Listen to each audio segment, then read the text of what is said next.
యేసు రక్తమే జయం పరిచర్య. ప్రియ రక్షకుడైన యేసుక్రీస్తు నామమున ఈ ఉదయకాలమున మీ అందరికీ శుభములు కలుగునుగాక.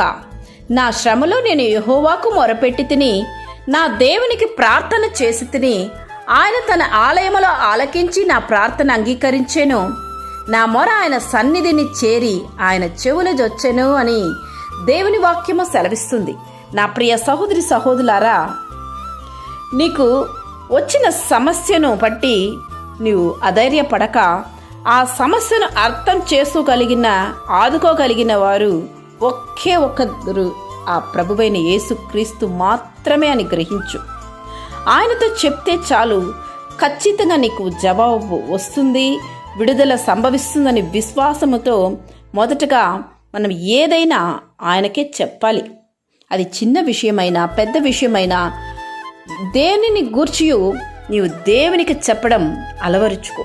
ఇది నీకు దేవునికి ఒక బలమైన బంధాన్ని ఏర్పరుస్తుందని మరువకు. ఎన్నిసారైనా దేవుని సన్నిధిలో నీవు మోకరించి ఆయన చెంత నీ యొక్క బాధలను చెప్పినడలా ఆయన విసుక్కోక నిన్ను ఆదుకుంటాడు.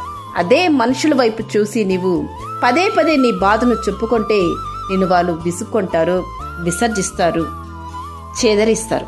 కనుక ఇటువంటి ఆలోచన నీకు వద్దు. మనుషుల వైపు చూడకు, ప్రతిదీ దేవునికి అర్పించు. దేవునికి చెప్పిన తర్వాత ఇక ఇతరులకు చెప్పవలసిన అవసరమే ఉండదు. ఇది మనం ఆయనకిచ్చే గౌరవాన్ని తెలియజేస్తుంది, ఆయన పట్ల మనకున్న నమ్మకాన్ని కనుపరుస్తుంది. ప్రార్థన జీవితాన్ని మానేస్తే మన ఆధ్యాత్మిక జీవితంలో ఎన్నో పాపములు ఏర్పడతాయి, భయాందోళన స్థితులు ఏర్పడతాయి. కనుక అది మనల్ని దేవునికి దూరం కూడా చేస్తుంది. మన ప్రార్థన జీవితం బలంగా ఉండాలి.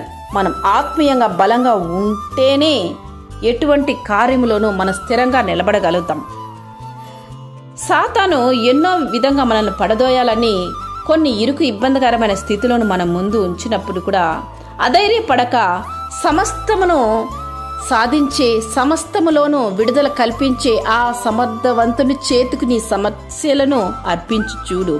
తప్పక దేవుడు నిన్ను విడిపిస్తారు, ఆశీర్వదిస్తారు. మనుషులపై ఆధారపడకు. మనుషులు నిన్ను ఒక్కసారి నీ మాటను వినొచ్చు, నీ బాధను వినొచ్చు, కానీ పదే పదే నీ మాటల కొరకు, నీ బాధల కొరకు వారు చెవియొగ్గి ఆలకించరు. నిన్ను విసుక్కొని నిన్ను విసర్జిస్తారు. ఆ దుస్థితికి పోకు. నీకు ఇంత గొప్ప దేవుడు ఉండగా నీవు ఎప్పుడు ప్రార్థన చేస్తావో, ఎన్నిసార్లు చేసినా సంతోషంతో నీ మాటలను ఆలకించడానికి, నేను విడుదల చేయడానికి వేచి ఉన్న ఆ గొప్ప దేవుడు ఉండగా మనుషుల వైపు చూసి నీవు ఇటువంటి నష్టానికి పాలుపోపడకు. దేవుడు ప్రతి కార్యంలో నీకు విజయం చేకూర్చాలంటే ఆ దేవుని పైన ఆధారపడు, విశ్వాసముతో ఆయన వైపు చూడు. తప్పక నీ ప్రతి కార్యము దేవుడు నీకు జయంగా మార్చునుగాక. ఆమేన్. యేసు రక్తమే జయం పరిచర్యలు. మీ సహోదరి. God bless you.